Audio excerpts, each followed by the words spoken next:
Hey, welcome to another edition of Kyle Meredith with. It's the interview series presented by WFPK at WFPK.org, Consequence, and the Consequence Podcast Network. Thank you so much, as always, for checking this out.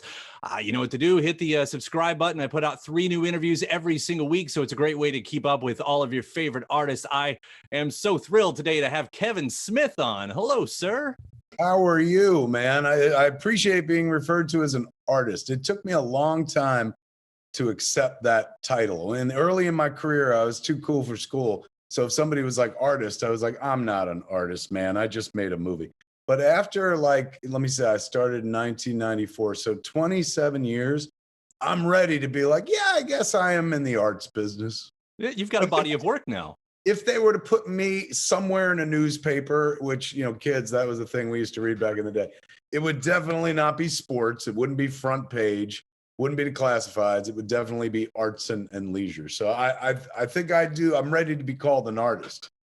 I'm happy to have you as the artist on the series today, because especially now you've done so many things, and what we're talking about here specifically today with Masters of the Universe Revelation is something also different than the other stuff. I mean, it fits in the world, sure, but this still seems different than what I would be used to seeing you doing. And for those watching and listening, it's out on Netflix. It's Masters of the Universe. What we called it back in the 80s. I just called it He-Man. That's right. It was originally created by Mattel as a line of toys, 1981, and the line of toys was called Masters of the Universe.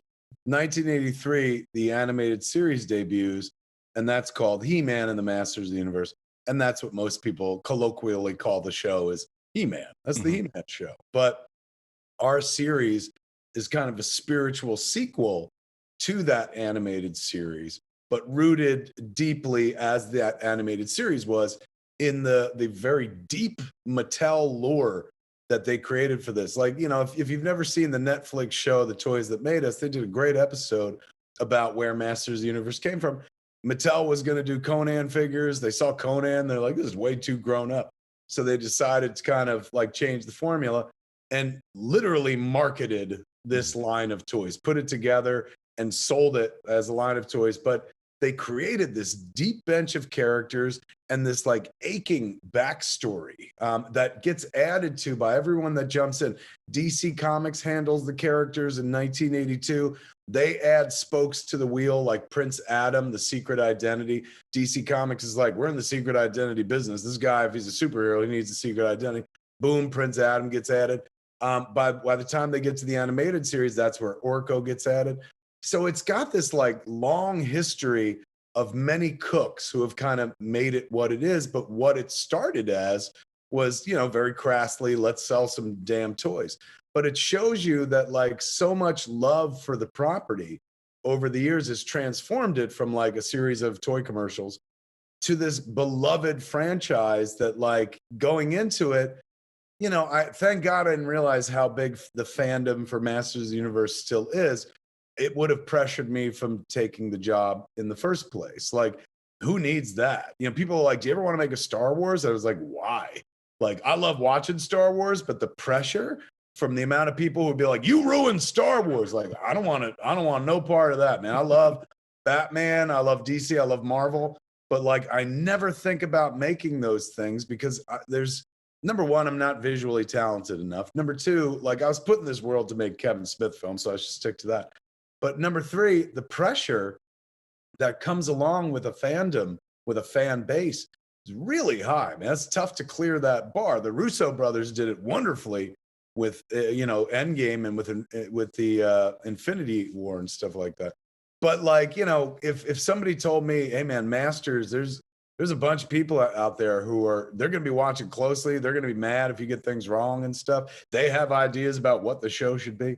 I probably would have been like, I'm okay. When they asked me to do it, I was crossing my fingers that they weren't asking me for a reinvention, because if Rob David at Mattel Television had been like, we want you to recreate He-Man for the 21st century, I would have been like, I'm not your guy. I watched every episode of that cartoon when I was in my pre-teens, early teens, and I made fun of it because they would never stab each other and stuff. Right. But I know the material insanely well and whatnot. So I could give you the next episode, but I can't reinvent this. And they were like, that's what we're looking for. We're looking for a continuation. So our series, Revelation, is essentially a spiritual sequel to He-Man and the Masters of the Universe. But in our iteration, they can stab each other and people could die. That was the one thing my boss asked for. Ted Biaselli at Netflix. He's the reason we're doing this. We're living in his dream. He loves Masters of the Universe and has since he was a kid. When I first met him, he was like, look, I love Batman. I love Marvel, love Star Wars, Motu, Masters of the Universe. That's my religion. That's my number one. He's like, I watched every episode when I was a kid, and every episode I swore to God, I was scared that Skeletor was going to kill He-Man.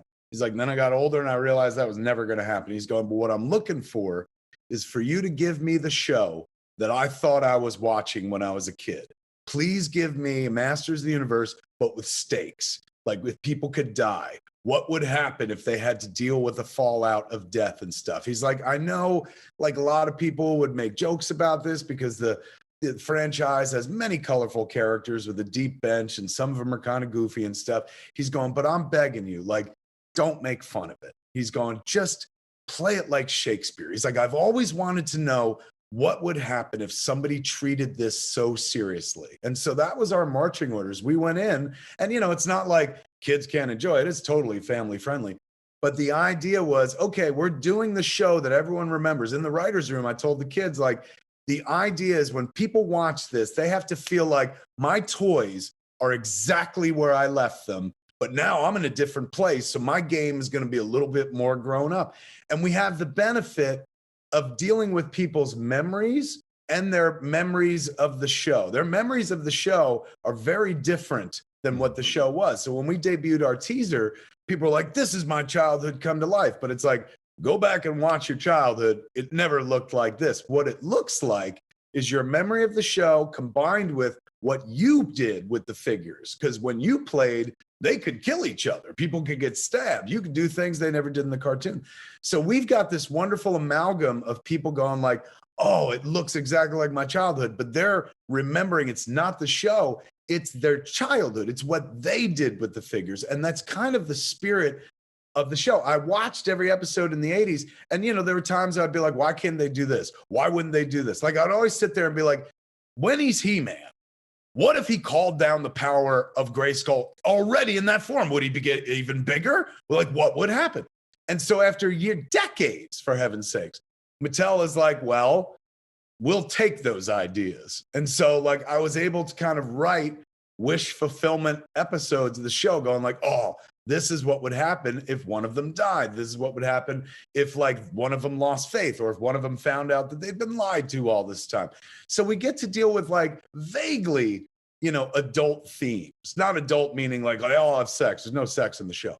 But adult meaning like, you know, they deal with more mature issues than they ever did in the original incarnation of the show. So it's been this blissful ride for like 2 years, man. And I never would have taken it if I knew that there were people to let down.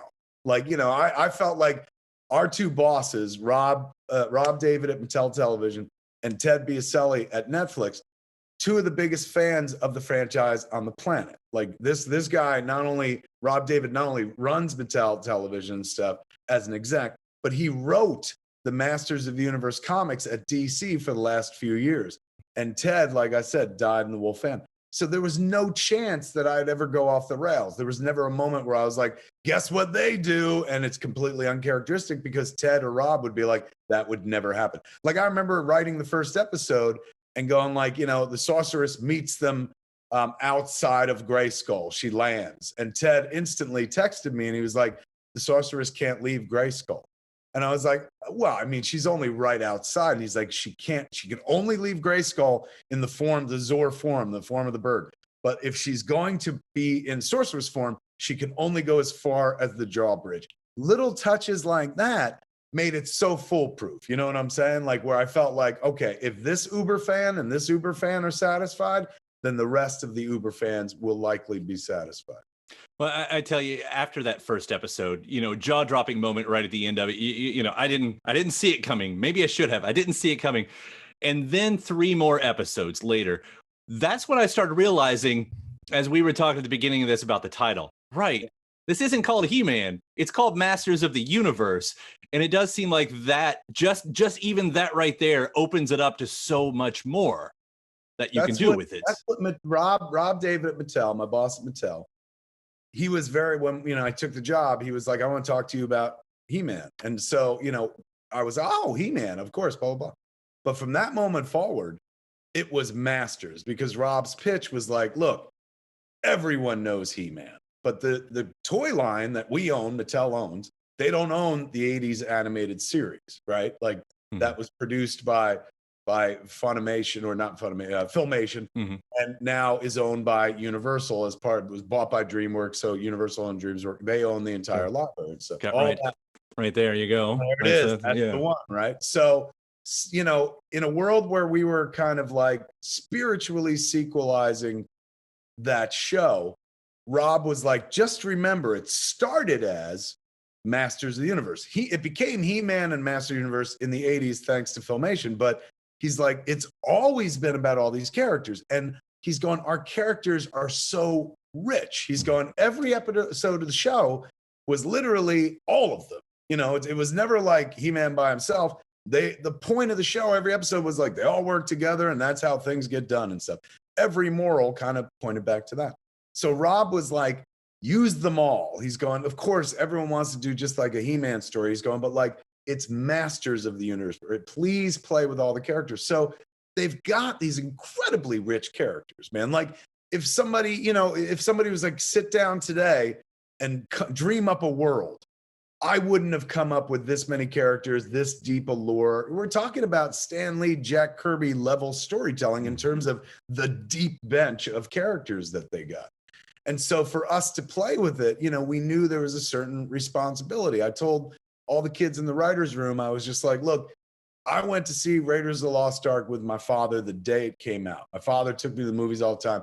He took me to that movie. And I'd known my father at that point for 11 years. I was 11 or 12 or whatever. And he's my dad. It's just, he didn't wear his heart on his sleeve. He was a guy that worked 5 days a week to put food on the table. And he was the disciplinarian and stuff like that. So just dad, never thought of him as a person, thought of him as dad. Stoic. Just kind of he's in charge. We go to see Raiders of the Lost Ark, and I, for the first time, meet Don Smith, the boy at the heart of my father, the kid I never met because he grew up long before me. Because that dude is sitting next to me in the movie theater for the first time, and all the time he's ever taken me to the movies, he is talking at me a mile a minute while the movie's rolling, because he's beside himself excited. He's like, oh my God, this is exactly the kind of movie that me and your Aunt Barbara would go see on Saturdays. They called them cliffhangers. And then we had to go back the next week to see if the guy died. This is amazing. You got to enjoy this. Like, he was so engaged. And I met my father for the first time that day. I've always loved my dad. I fell in love with my dad that day because I'm like, look at him. He's just like me. He loves this stuff, or he did love this stuff when he was a kid. So I told the kids in the writer's room, I was like, that's what we're going to be evoking here, because the primary audience is going to sit down and watch this 40 to 50 years old. They're the kids that grew up watching this in the 80s, and now they're adults. And so that was our manifest. That was expressly who we were making the show for, that audience. But my theory to the kids in the room was, just like how my dad dragged me to Raiders of the Lost Ark because it meant so much to him, and just like I drag my kid to every Marvel movie because they mean so much to me, I said, we know for a fact that every parent sitting down, every boyfriend, every girlfriend, every husband, every wife, they're going to want to share it with someone they love, because this is that important to them, because we're going to reconnect them with their childhood. We're going to bring them full circle. And when that happens, you want it. One of the best parts of like loving a thing or loving a series of stories or something is watching it, consuming it, appreciating it, cataloging it in your head. But secondary to that is sharing it, because you get to be part of the storytelling yourself. When I was watching WandaVision with my wife during lockdown, she was unfamiliar with all the Marvel stuff.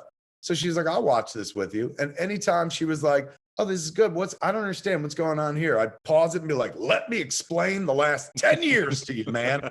You become part of the storytelling. It's fun. So I said to the kids in the writer's room, We are going to have that. Let's just Marvelize this experience for everybody. Just the same way that Marvel reserves me my childhood favorite stories with new recipes and I'm ready to eat it up again. Same thing here. Everything that happened with these characters in the 80s, totally true, canon. Like, we're not disavowing anything. This is just the next episode if there were stakes, if they could stab each other and stuff like that. So that's kind of how we went at it, man. Like, and between our two bosses, and also like they got these wonderful books, man. Like Dark Horse been publishing these thick ass encyclopedia books that capture the entire history of the franchise, Master of the Universe, from the day it was created up until like the most recent comic incarnation.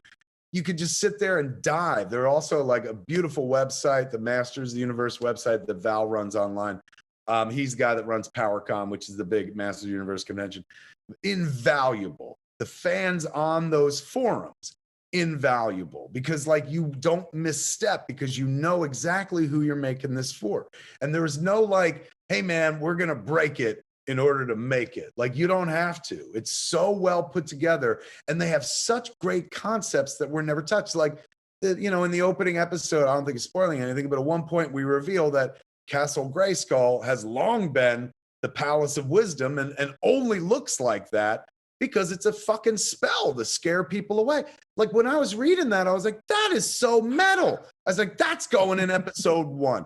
So we were able to cherry pick from all the rich history from the website, from the books, from the backs of old figures, from the Filmation series, a little bit from the Mike Young series. Every incarnation of it, we were able to kind of look at and be like, okay, what did we like and what are we going to borrow? But the chief one, of course, was 1981 to 1983. All the toy stuff and then the Filmation show. Yeah. Quick side note, by the way, Indiana Jones, that's my Marvel. That's my... I've got the young Indy, all of it. You know, that's, I get it. Have you seen that? Do you see the Phoebe Waller-Bridge picture they put up today? Oh no, I didn't see the picture they put up today. No, It's her first picture of her in costume in the movie, and it looks like quasi late 60s, early 70s outfit that she's wearing. Interesting. You know, they broke canon a little bit on that fourth one. I know I'm getting off the point here because the young Indy series, he had a daughter. Yeah, I was hoping they would rectify that. So it's, but on the subject of He-Man, because Indy's another conversation for another time. I had wondered about how you were going to fit the morals in there because that's how the old episodes would always end. And you did, it's weaved so perfectly in there to the point I started thinking, I had to go back and check, and I think it's the first one, that the first moral they ever gave you was to keep trying. And if you fail, try again. And I thought, well, that's what Skeletor's actually been. He's just been following the rule here. The poor guy is just doing what he was told to try again to take over the universe. It's really, yeah, it's the problem. The problem is the morals at the end of the old show pushed that guy. He learned his lesson at the end of every episode. He got beaten, but then, you know, some nice guy would come on and be like, what you got to do is try and try. And then the poor guy is just like, you know what? I'm back at it. It's when I thought I was out, they pulled me back in. I'll do it. We actually in the room talked about, like, we all wanted to do morals at the end of the episodes, but by virtue of the fact that, you know, we're telling one long story that's cut up into chapters, the idea was like, we'll weave, you know, there's when you watch the old episodes, the moral always came at the end because they were like 22 minutes and very easy to sum up. Our moral comes at the end of episode 10. So like it's coming, kids. It's just going to be a while. Part 1 is the first 5 episodes. Part 2 is the second 5 episodes. I just heard the score today for episode 10. Bear McCreary finished his entire run of score, and the dude like went above and beyond. You've heard the work in the first 5. Mm-hmm. Mm-hmm. Take that, times it by 11, and that's like the next 5 episodes. And hearing episode 10, every theme he created throughout all the episodes come to bear in this gigantic, epic, you know, battle episode. It's mind-bendingly great. Well, as we are Consequence of Sound, you know, you bring up the music right there. And I should point out of the humongous, amazing cast that you have here, and I'll bring up a few others, but you've got Henry Rollins. Whatever, man. Henry Rollins is in this show. Yeah. What was that? How did that happen? So Rollins was interested in like being Skeletor. He does voice work all the time, especially in animation. So he had sent in like a Skeletor audition, but we already had Mark. but I was like, I love Rollins, man. And we knew what we were doing for Triclops was kind of reinventing him as like this mad monk a little bit. So at that point, I was like, I mean, could you imagine Rollins, like, who's no stranger to spoken word, no stranger to boisterous performance in front of crowds? I was like, what if Rollins was our Mad Monk Triclops? So he came in and he was absolutely lovely. I'm a big fan of him. I was on a show years ago. He's such a good guy. But, he came in and he gave a very subtle performance. And I was like, Henry, we're gonna dial you up, man. Just go big. And so he went big. And then I was like, Henry, we can go even bigger. And he was like, I will go as big as you want. He's going, or see Scott big. That's it. Yeah, he was like, this is as big as I've been in a while. And then he brought it, and he just sells it. Like, he's so absolutely wonderful. And his performance as like Triclops, as you've seen in the episodes so far, he comes back later on as well.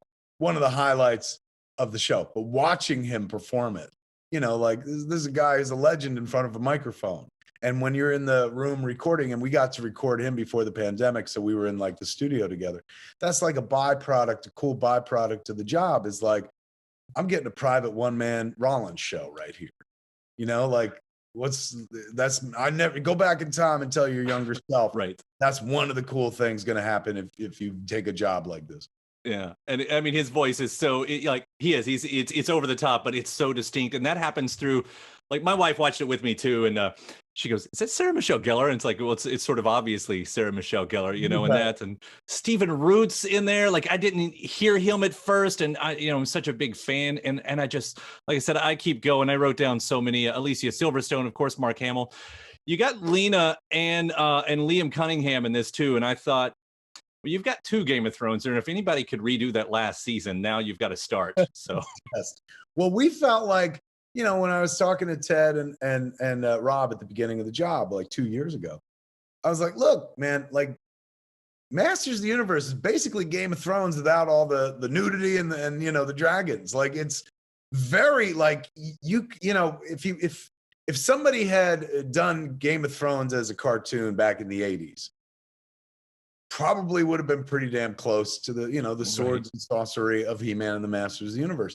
So as we were casting, even when we were writing the show, we were like, could you imagine if we got Cersei for Evelyn? And like, couldn't believe that Lena was like, I love this show when I was a kid, so I'll totally do it, because it upped our game. Like, her performance is award worthy, for heaven's sakes. I don't think I'm overstating it. It has nothing to do with me, but she is playing it so seriously and giving it such emotion, particularly for a character who, like, wears her bad girl on her sleeve. It's in her name. It's like Evil Lynn, for heaven's sakes. But she brings such nuance to the performance, far more nuance than even in her Cersei performance, which it was a wonderful performance, but she was just flat out nails on the chalkboard evil. Here, she gets to take this journey where, as things change in Eternia based on the first episode, we get to see how it affects everybody, and how it affects her in the first 5 episodes. And then in the next 5 is really interesting. Sarah Michelle, Chris Wood, who's our He-Man and our Prince Adam, and of course, Mark, who just chews the scenery. All of them just like elevated the material. Like, they were not afraid to come in and give multiple takes where you're like, hey man, can we try that again and just give it like cry on this one? And they went for it. I think everyone took the job going, oh, this will be fun. And they had a great time. But like, by the time the job was over, they're like, wow, we really did something kind of neat. Like, I literally acted in this thing. I think that's the take we had from a lot of the performers. Yeah. It's interesting too. You talk about Game of Thrones and everything. Of course, you got Mark and you could bring up Star Wars and some of the similarities. I had wondered if they were obvious homages happening in it. I think it was maybe the beginning of episode 2. I was getting a pretty strong Star Wars vibe on now. And there's a monster that looks like Homer Simpson. Sorry about the mess. Is flat out stolen. Absolutely. Well, yeah, there's a monster that looks like Homer Simpson in one of the tree houses of horrors that's going on. I wanted him to say Doe. I mean, there are these moments, and I kept writing down, like, what is this, Mad Max and just all of that kind of, I mean, and you have those opportunities, I guess. I mean, you take those opportunities, I think, in other works that you do as well. But am I wrong? Are they obviously here? Yeah, there's definitely some subtle and not so subtle nods to other elements of pop culture that have influenced the writing team as well as the animation team. Big shout out goes to Powerhouse Animation, the kids that do Castlevania for Netflix. They did our show. And Pat and Adam, our directors, man, I can't say enough good things about them. You know, we wrote the scripts like 2 years ago, and it takes a long time to get to the animated process, particularly when you're doing 10 episodes. So, you know, sometimes like you'll put a script to bed that gets animated 6-8 months later. And Pat and Adam, the directors, they're as tied into the story as I am because they see and they're working on every episode. So they would find things in episodes 8, 9, and 10 that would pay off shit that we set up in episodes 1, 2, and 3. They became like de facto backup writers for us, man. There's a moment that happens in the back end of the show that really is like the culmination of the series in the back 5. And the line came straight out of our directors who were like, oh, you guys said something in episode 1 that I think would be really beautiful to bring back. And we're like, yes, you're right, visual director. We shall do that with the words. So we got very fortunate in as much as like, you know, I'm used to working alone and stuff, and it's always my voice, and people are like, oh, your characters sound like you. The nice thing here is like I got to work with a bunch of different writers, a bunch of different artists. So there are many voices in the mix. So there are definitely references beyond the references that I make. Like Sorry About the Mess was definitely like a Star Wars shout out and stuff. But there's lots of stuff running throughout the episode that I'm like, holy crap. Like Pat, one of our directors, we had like a little get together at Ted Biaselli's house 2 weeks ago. And he came up from Austin. That's where Powerhouse Animation is located. So while he was there, he was like, you see the language, like when they, in episode 4, tail end of 4, when they're in Eternia and she opens the gate to Eternia, like Pat's like, I felt like, you know, you guys put so much into the writing and we're putting so much in the animation that I would come up with a language. So he fucking invented this language that he then wrote in the show. Like, he don't have enough to do. I was like, you guys aren't busy enough, man. And he was like, it just felt like it was kind of called for. So Kurtikesh is the language he created. And then he's like, this is your name in it. And then you realize, like, he wrote my name in it. And you realize that's when you're working like with people. That's why the show is as good as it is. It ain't because of anything I did. I ain't got any magic pixie dust. Like, look, go watch Yoga Hosers. That's what I fucking do while I'm by myself. Well, you work with a bunch of talented people. They bring shit to the mix, man, and make it like so good. And they play with their heart. And that's the one thing that I love. I put like my heart into it. I was like, I'm making fun of this shit. Like, this shit is, I'm playing this as real as Affleck played Argo, for heaven's sakes. And everybody else who came to the party did the same thing. Even Bear. Like, Bear gave us a score belongs to a fucking movie. I said, Bear, I know what they paid you. You should hold on to this score and get paid handsomely to do it in a big feature film. And he goes, I love Masters of the Universe, and I've loved it since I was a kid. I was born to do the score. And since you guys played it so seriously and gave it your all, he's going, I could do nothing less. He's like, I had no choice. He's like, if I just gave it something standard, it would insult everything that you people have been working on for like 2 years. So everybody who jumped in did that. There wasn't a single person who phoned it in, man. Everybody was like, yeah, man, like this was a big part of who I was when I was a kid. Or this is a big part of like my kid's life. That's how we got Mark. Like, Mark was like, I spent one whole Christmas calling every Mattel exec I could raise on the phone when my kid wanted Castle Grayskull in 1982. He's gone, so when this call came, you be damn Skippy, I'm jumping on board, man. Life is about closing circles, and he got to close one with this. Sort of having that moment today, by the way, for what it's worth. I mean, what you've done in your career, and I will, you know, start wrapping it up here too. I was saying this in another interview last week, Carla Gugino. I said, my favorite artists, my favorite actors, directors, whatever it is, are the ones I know I can trust to pick a good script. I don't even have to know what the movie is going to be about. I just know that if they're a part of it, I'm probably going to like it. I want to say that exact same thing for you, because when this was coming up, you know, I was a He-Man fan. I was a Masters of the Universe fan. I probably wasn't a fanatic, but, you know, I really enjoyed it. It was a part of my childhood. Knowing that you were going to be a part of it is like, this is something I want to see. This is something I want to see because of what you do. So, dude, thank you. Number one, thank you for that. But now that you've seen it, did we stick the landing? Oh, absolutely. I tell you, we watched all 5 episodes yesterday. I say we because me and my wife too. She didn't know that she wanted to watch. She was a big She-Ra fan growing up. It was the first time she ever cussed because she needed to think of something so powerful, and all, there was She-Ra and just cuss words coming out. But Right. it was but here we are, both just like captivated by it, like, because it's as good as anything else. And I'm not trying to sound reductive on that or anything, but like, yes, it was great in that sense. Yes, I loved it. That's awesome, man. That means the world. Like, as again, Marvel was our lodestar. The way that I feel when I come out of those movies or their TV shows, like, that's what I wanted for this, for others. I was like, that same feeling I get where I'm like, I know I'm a grown ass adult, and I know how the sausage is made. I work in a business where I see behind the curtain and stuff like that. But like, to be able to feel that wonder and that sense of magic again is a treat. As a guy who like makes movies, to still be enchanted by movies is a gift. So same with this. Like, I wanted to deliver that for people who are like, look, this is something I did when I was a kid. I used to watch He-Man. I had Battle Cat, and I think my mom threw my toys out and stuff. And they're going to be going through Netflix and maybe see one of the very colorful images that Powerhouse created for the show, and be like, all right, maybe. And for the next 25 minutes, they're going to feel like themselves again, not who the world made them, not who they have to be for the world, but who they are deep inside. And for just a little while, escape into that place of like, oh, when the whole world was open and new, when these stories were unfurling for the first time and whatnot. So I get that. That is what I get out of Marvel. So I was like, we're going to give that to every Masters of the Universe fan on the planet, man, who's still around. Like, just and seeing people react to like the trailer so far, like just people like catching things like they split the sword. They haven't talked about the split sword since like the action figure and the mini comic and stuff.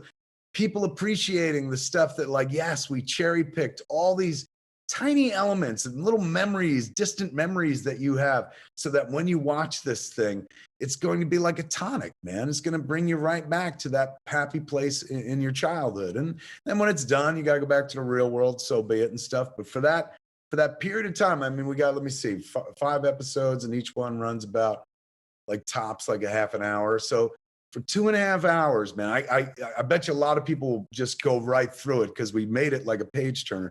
But for 2.5 hours, you're going to feel the way you've always wanted to feel in your life, man. You did it. You did it again. So good job. I think this may be the first time I ever did some shit like this. Normally I make shit and some people are like, we like it, and everyone else is like, it sucks. This has overwhelmingly been the most like favorable thing I've been involved with, at least to this point. Maybe when it drops, people are like, it sucks. But right now, like, I've never been at the epicenter of this much like love, attention, hype, hope, and potential disappointment for those who are like, this is not what I thought it would be, or whatever the fuck. Normally in Kevin Smith's type stuff, Kevin Smith fans are excited. The rest of the world's indifferent. Here, like, Kevin Smith fans are excited, and the rest of the world is like, we're waiting, So I hope that they're not let down. Yeah, I will say really quickly that the Jay and Silent Bob reboot movie script, that was one of your best scripts, I think. I held because of how the layers laid on top of each other so much. I remember getting done with that movie and just going, for that late in the universe, that far in the universe, I mean, it's not the first time you've done that. I agree with you. Thank you so much. That movie is far better than it has a right to be, especially when you're like, Jay and Silent Bob reboot. All right. But by the time you get to that Affleck scene, it's just, once again, you're like, this was made with love, man. Whether you enjoy the dish or not, that it was prepared with like utter affection and stuff. But thank you for that. It means the world. That's one of my favorite scripts. Yeah, I love that. I did. Kevin, thank you so much. Congrats on this. I will say congrats because Masters of the Universe Revelation, you did. You nailed it. You knocked it out of the park. I love what you do. I cannot wait for the next thing. Very, very soon, man. They make an announcement Monday. It's going to be fun. Awesome. It was great talking to you. We'll hopefully see you in Louisville for the movie pop-ups. Those are coming. So hopefully we'll be popping in there. If not, it's only because we're working on something else. But yeah, hopefully I'll be there for the pop-up. All right, man. Thank you so much, and take care. talking to you, man. Have a great night. Be careful out there. All right. See you later. Bye-bye.